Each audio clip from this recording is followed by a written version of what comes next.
What if everything you thought you knew about success was wrong? He had it all: private jets, designer clothes, a last name that opened every door. But inside, he was crumbling, failing every test, drowning in silence. Everyone gave up on him. His teachers, his classmates, even his father. Until one day, in the quietest corner of the school, a janitor, a black woman nobody ever noticed, said something that hit harder than any lesson ever had. He thought she was just cleaning floors. He had no idea she was about to clean out everything he believed. Welcome to Storyloom, where we uncover the journeys that change lives. His name was Lucas Reed, only son of Charles Reed, a tech tycoon whose name graced Forbes as often as the seasons changed. Lucas grew up with private jets, personal chefs, birthday parties with celebrities. But for all he had, one thing was missing: purpose. At 17, he attended an elite private high school in Atlanta, not because he earned it, but because the name Reed was a golden key. No tests, no interviews, just a wire transfer and a reputation. In those marble hallways lined with portraits of powerful alumni, Lucas was known for three things: his arrogance, his expensive clothes, and his academic failure. His grades were a joke. Teachers passed him out of fear, not merit. He didn't care. Why would he? One day he'd inherit an empire. What could a GPA do that his last name couldn't? He mocked teachers, ignored classmates, smirked through lectures like they were beneath him. When the school counselor called him in about his failing grades, Lucas leaned back and said, "I could buy this school if I wanted to. What grade is going to change that?" The quote spread like wildfire, but no one dared confront him. Everyone tiptoed around Lucas. No one wanted to risk losing the Reed donation. At home, things weren't better. His father, Charles, a man of stone, cold, calculated, a self-made billionaire, didn't believe in excuses, not even from his own blood. "You're an embarrassment," Charles said one night after another call from school.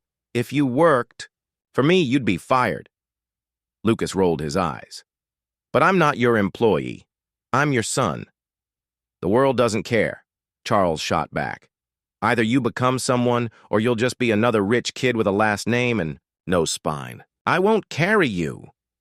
The silence that followed hit like a punch. Charles wasn't bluffing. He was dead serious. Can you imagine losing everything you thought defined you? The next day, Lucas showed up at school like nothing happened, pulling into the faculty parking lot in his sleek Audi, a birthday gift, and walking the halls like a runway model. Some students stared in envy, others in disgust. But one pair of eyes didn't look away.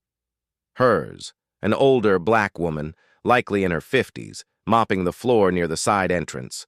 Her posture upright, her eyes quiet but alert. Her uniform wrinkled, but her presence wasn't. Lucas didn't notice her. To him, she was invisible, just the janitor, background noise. But school began to weigh on him. More tests, more failing grades. Then came the blow. His dad cut off his credit cards, took the car, forced him to take the school bus like everybody else. One bitter morning, he passed the janitor in the hallway. For the first time, he noticed she was whispering something while cleaning. The only true wisdom is in knowing you know nothing. Lucas stopped. "What did you just say?" She looked up, calm, unafraid. "Nothing you're ready to understand, boy." He chuckled, but her words stung. She turned and walked away, like nothing happened. But Lucas kept thinking about her. He climbed the school steps, hands shoved deep in his jacket pockets. Everything felt colder, smaller. Gone was the smug energy he used to carry. Now he walked fast, quiet, trying not to feel the weight of the stairs. That morning, he got his literature test back, a plain white envelope, folded with cold finality. He opened it expecting a low C, maybe a mercy grade. Grade 18-100. Scrawled at the bottom, "Did you even read the passage?" Lucas stared, blinked, laughed nervously, looked around. No one was laughing with him. More tests came that week. Math, 24%, history, 31%, biology, a solid 0. It wasn't funny anymore. The school counselor called him in again. Lucas, you're academically at risk. I'm not talking about behavior, I mean failure. Statistically, you're at the bottom of the entire senior class. It's temporary. Shrugged. I'll hire a tutor. You already had 3, they all quit. That shut him up. Later, as he left her office, he ducked through the back entrance to avoid being seen. And there she was again, the janitor, scrubbing a soda spill near the cafeteria. She saw him, smiled politely. He stopped. You said something last time about Socrates. She stood slowly, wiped her hands on her apron. And you remember it? Yeah, it stuck with me. Kinda weird for a janitor to be quoting ancient philosophers. She crossed her arms. It's weirder when a boy with the whole world at his feet can't pass a reading test. He bit his cheek. That one hurt. You used to be a teacher, didn't you? Not just philosophy. I taught plenty before life threw me off balance. Teach me then, he said. Help me, please. She studied him. One condition. You leave your name and your pride at the door. Start from 0. From the floor. Fine, he whispered. I can't keep failing. Next morning, Lucas showed up before sunrise. The school was asleep, wrapped in fog and silence. He walked through the back entrance, gripping the notebook she'd given him like it was sacred. He found her Evelyn in the east wing, polishing the floor with slow, precise circles. She wore simple earbuds, humming something soft, maybe gospel. Lucas stood awkwardly before stepping forward. Hey, you said you'd teach me, remember? Evelyn paused, removed one earbud, looked at him calmly. I remember. I also said it wouldn't be easy. I don't care. I need this. Then let's begin. But first, you should know my name. Evelyn Wallace. Lucas smiled faintly. How long you been working here? 3 years. Before that, other schools. And before that, she paused, looked him dead in the eye. I was a college professor. English, lit, and philosophy. His eyes widened. Why would you leave that for this? Evelyn folded her cloth slowly. Sometimes life takes everything you thought was yours and leaves you with nothing but what you know. And I still know how to teach. Lucas nodded, overwhelmed. For the first time, he saw someone truly strong without power. So where do we start? I tried reading stuff last night. I don't know how to even begin. That's the first truth, she said. Pride fools you into thinking you already know. But when you admit you don't, that's when you start learning for real. I can read, Lucas muttered, slightly defensive. I didn't say you couldn't. I'm talking about understanding what's between the lines. She pulled a battered notebook from her bag. Every morning before class, you meet me here, 1 hour. Every evening after I finish cleaning, you sit and write. What you learned, what you felt, what you understood. No grades, just honesty. Lucas opened the notebook. Blank pages, an invitation, a challenge. What if I fail again? Then, you're finally doing it right. The days rolled by. A strange rhythm formed, almost sacred. Lucas showed up early. Evelyn greeted him without ceremony, only questions. What did the sentence make you feel? Why do you think this character stayed silent? Can you tell me what courage sounds like? She didn't lecture. She provoked. Lucas began to see differently.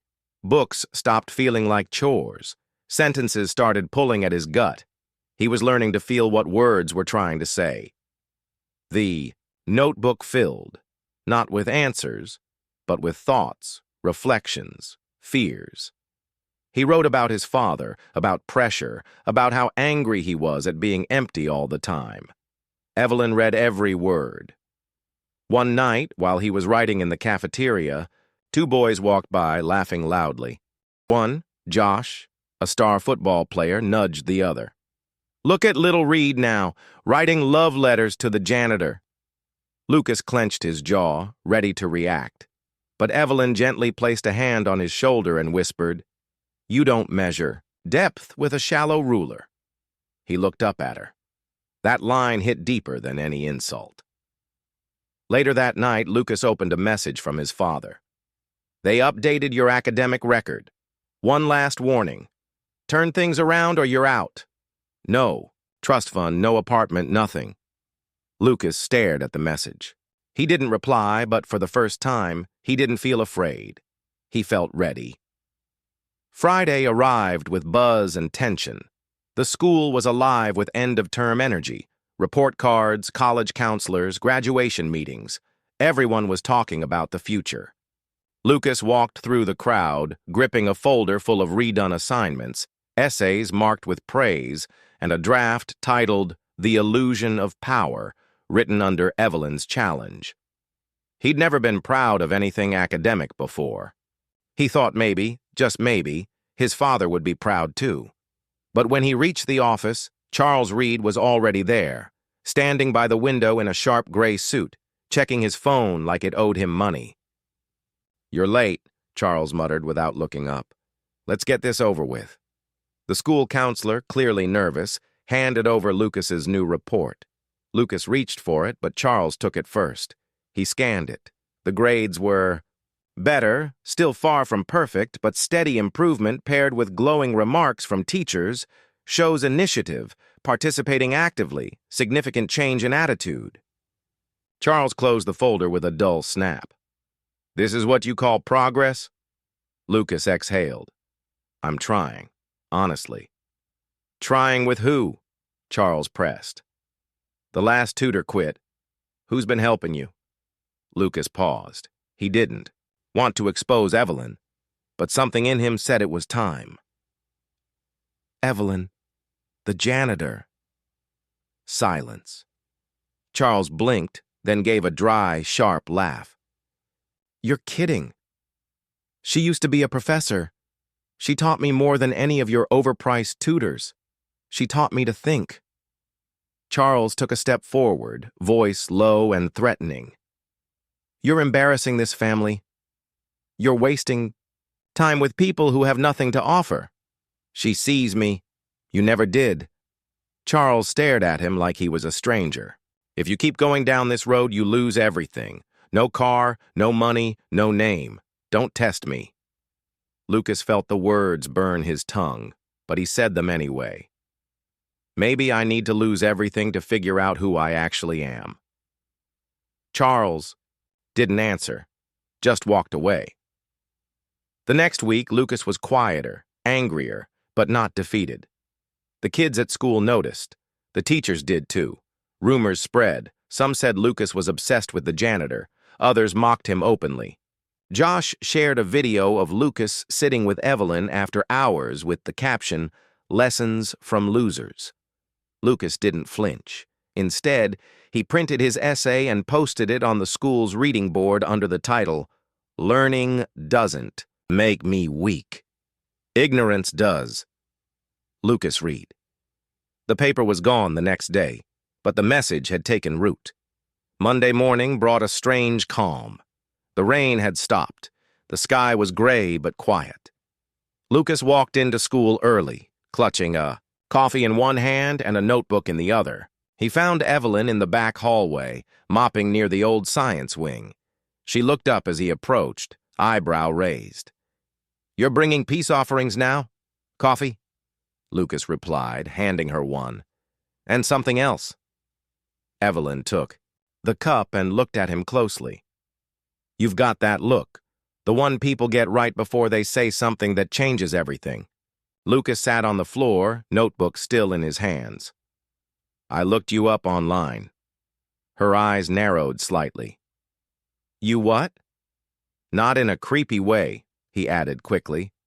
"I just wanted to know. You quoted Socrates. You teach like you've got 20 years of experience.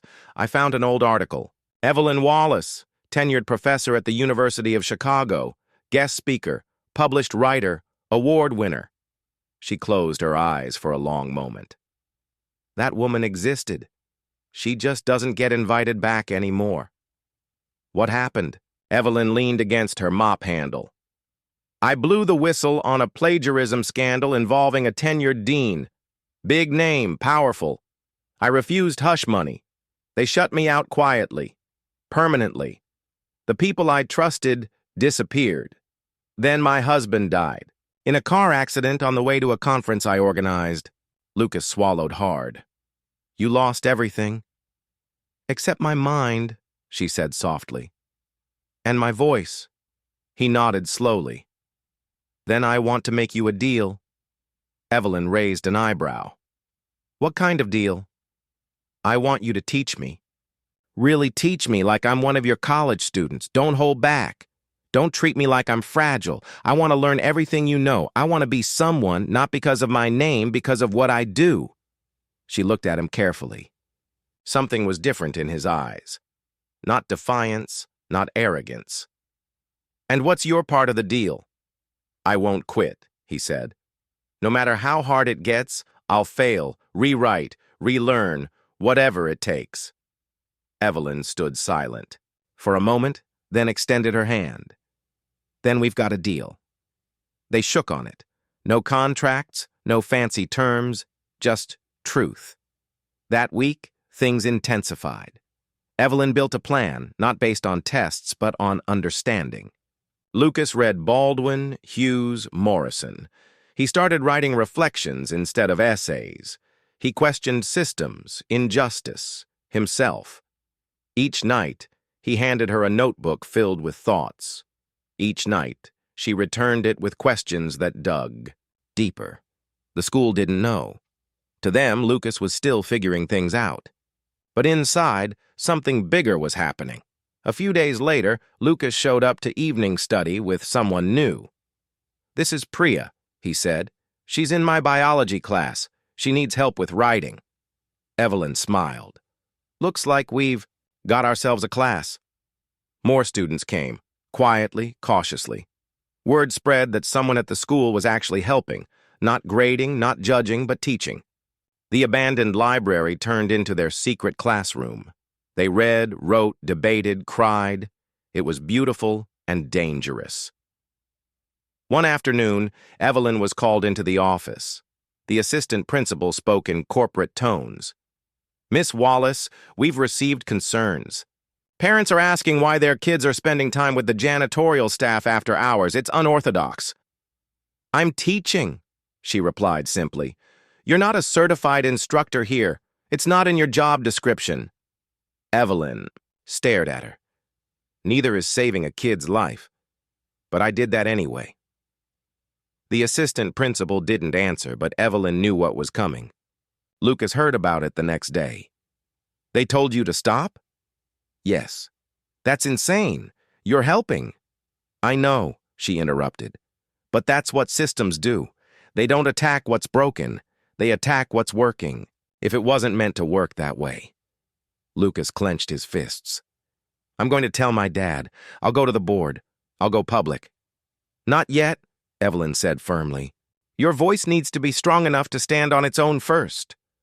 Not your father's name, yours. He nodded and understood. The revolution had already begun.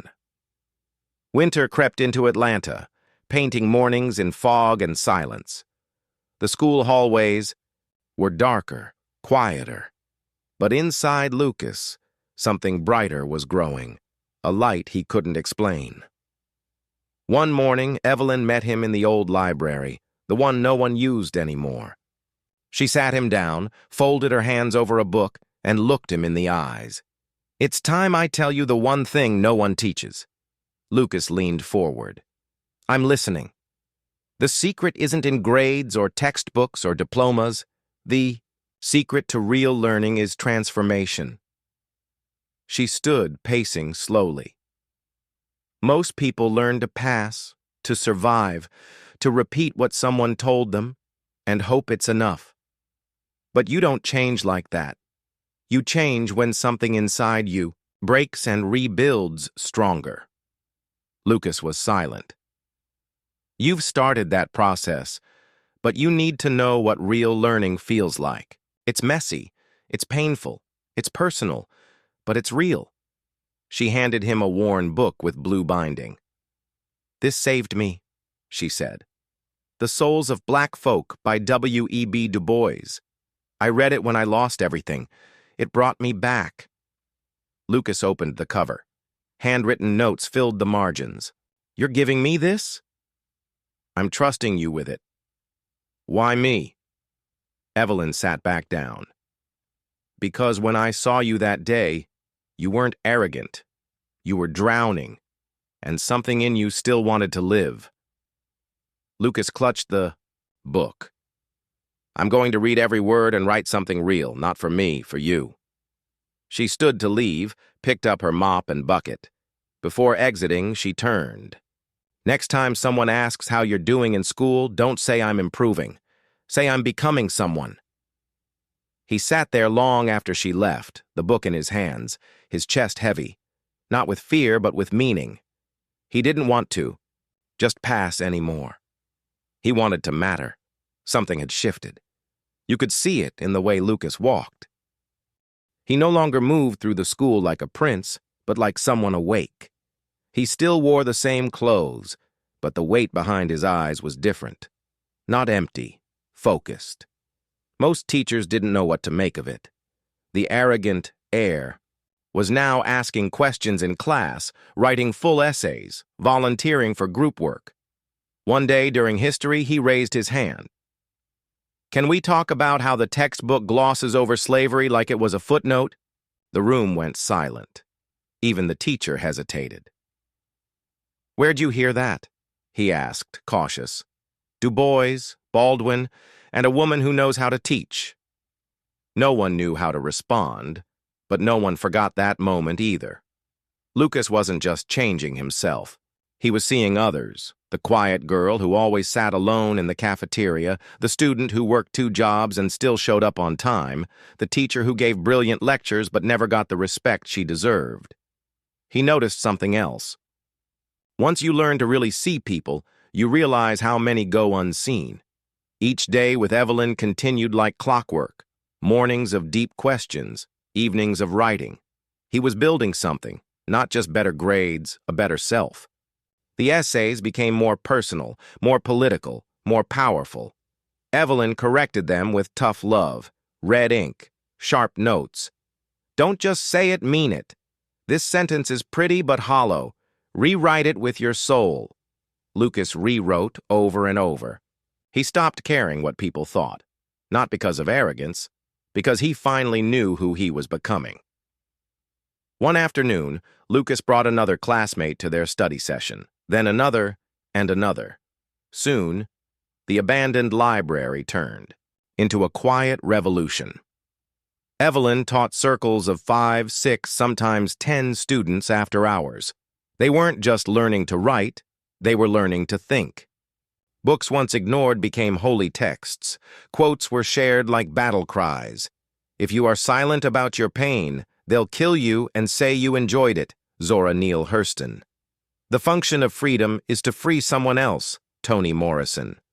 These weren't just study sessions, they were awakenings, but not everyone was pleased. One rainy afternoon, Evelyn was pulled into the office. "We've had complaints," the assistant principal said. "You're gathering students outside of official capacity." "I'm teaching." "That's not your role." "Maybe it should be," Evelyn replied. "Miss Wallace, we're going to have to ask you to stop." She left the office without another word, but her back was straighter than ever. The next morning, Lucas found out. "They're shutting you down?" "They're scared," she said. "Of what?" "Of someone with no power teaching students how to have real power." "I'll speak out. I'll go public. Call my dad." "No," she said, placing her hand on his shoulder. "Not yet. Your voice needs to stand on its own, not as a reed, as Lucas." He nodded, teeth clenched, but something inside him said. The storm was close. It happened faster than he expected. Lucas walked into the garage after school, drenched from the rain, gripping a paper with a bold red A on it, the first he'd earned all year. The essay was titled, "The Courage to Unlearn." His teacher's comment, "You found your voice." He wanted to show his father, not for approval, for truth. He found Charles standing beside a brand new electric sports car speaking to someone over Bluetooth about acquisitions. "Dad," Lucas said, holding the paper, "I want to show you something." Charles took it with a blank face, scanned the title, raised an eyebrow. "Is this a joke?" "It's a real essay from my English class. I got an A." "Lucas, this is a diary entry about feelings. This isn't academic. It's sentimental. It's about growth, about learning." Charles tossed the paper onto the passenger seat. "Who taught you to write like this?" Lucas hesitated, then said it clearly. "Evelyn, the janitor." Silence. Charles stepped forward, voice low and full of venom. "You're telling me you're learning from someone. Who mops floors?" "She was a professor before." "She's a failure now." Lucas's fists clenched. "She's done more for me than you ever have." "If you don't stop seeing her, you lose everything," Charles warned. "Your money, your car, your name." "Then maybe I need to lose it all," Lucas said, trembling, "to figure out who I really am." Charles stared at him coldly. "Pack your things. You're done." The next day, Evelyn was gone, fired early, no warning, escorted to the gate. No chance to say goodbye. Lucas searched the halls. Empty. Her bucket, her coat, all gone. He felt like he couldn't breathe. His grades started slipping again, not because he didn't know the material, but because his fire was gone. He walked like a ghost. The library was empty now. Then came the final blow. A bulletin board announcement, "End of year speech contest." Topic, "What it means to win in life." Lucas stared at the paper, then went home and wrote. All night. Not for credit, not for a grade, for her. The announcement was posted in bold letters at the school entrance. Senior speech contest. Topic, "What it means to win in life." Open to families and the community. It was the final assignment of the year. And the stakes were high.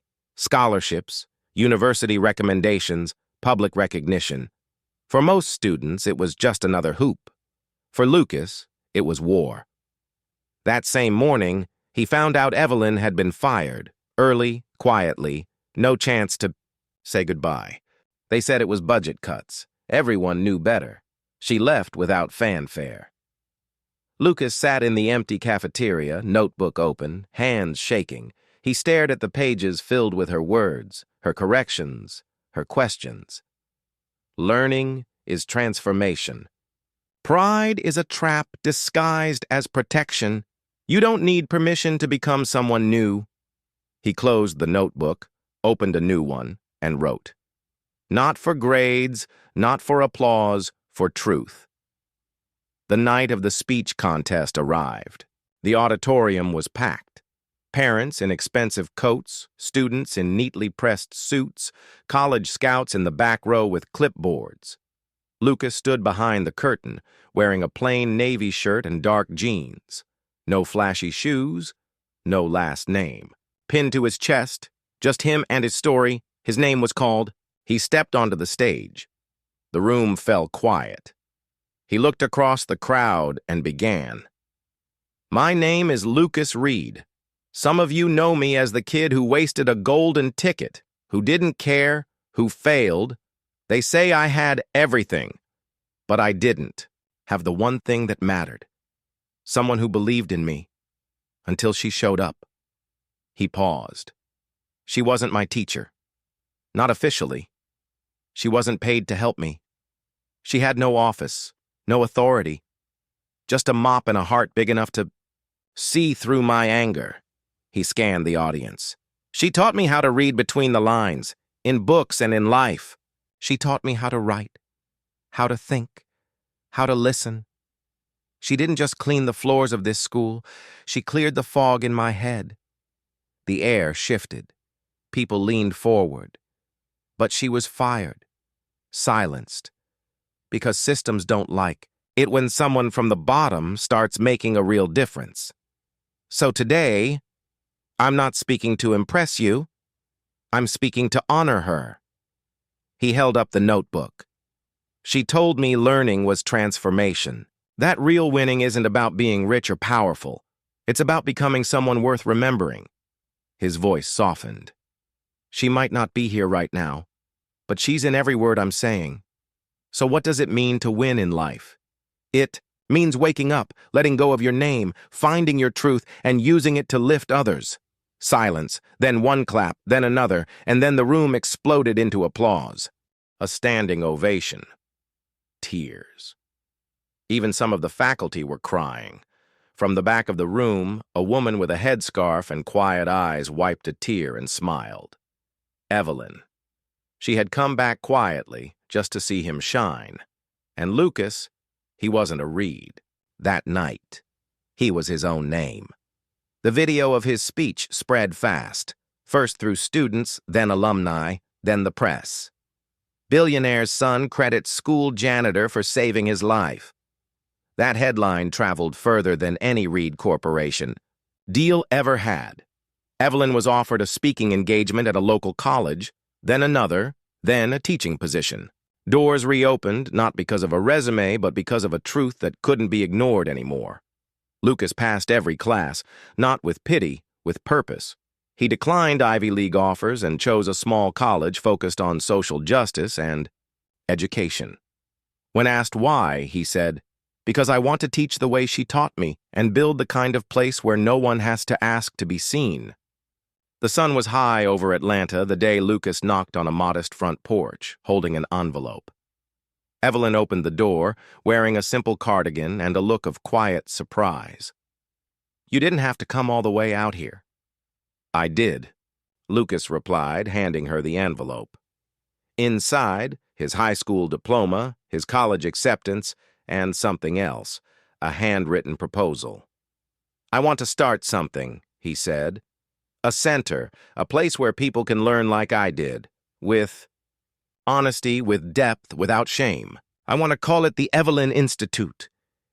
Evelyn read the letter, then looked up, tears in her eyes. "Why me?" "Because everything I am now started with you." "Only if we do it together," she whispered. "Always." Months later, the Evelyn Institute opened its doors in a repurposed community center in the heart of the city. Classes, mentorship, late-night writing circles. Kids who had been written off now had a second chance. Evelyn taught again, with chalk, with books, with freedom. Lucas ran the center's programs but never stopped learning. And the city took notice. Awards came, articles followed. But the real reward came when a student, 12 years old and struggling, handed Evelyn a notebook and said, "This place made me feel smart for the first time." She cried that day, and so did Lucas. As for Charles, he came quietly to the Institute's opening, stood in the back, watched his son speak about justice, humility, and healing. After the event, they met outside. "I didn't expect to cry," Charles admitted. "I didn't expect to forgive you," Lucas said. They hugged, not as father and heir, but as two men trying. Years passed. The Institute grew. One evening, Lucas took the stage again, this time for a National Education Award. He held the microphone, paused, and said, "They said I failed everything until I learned one thing that changed my life. That greatness doesn't come from being seen. It comes from seeing others. And sometimes, the person who teaches you the most isn't in a suit. They're holding a mop, quoting philosophers while no one's listening. Her name is Evelyn Wallace, and she didn't just save my grades, she saved my soul. If you believe in stories that inspire, challenge, and give voice to those who are often unheard, hit that subscribe button below and join Storyloom. More powerful journeys are coming, and we'd love to have you with us.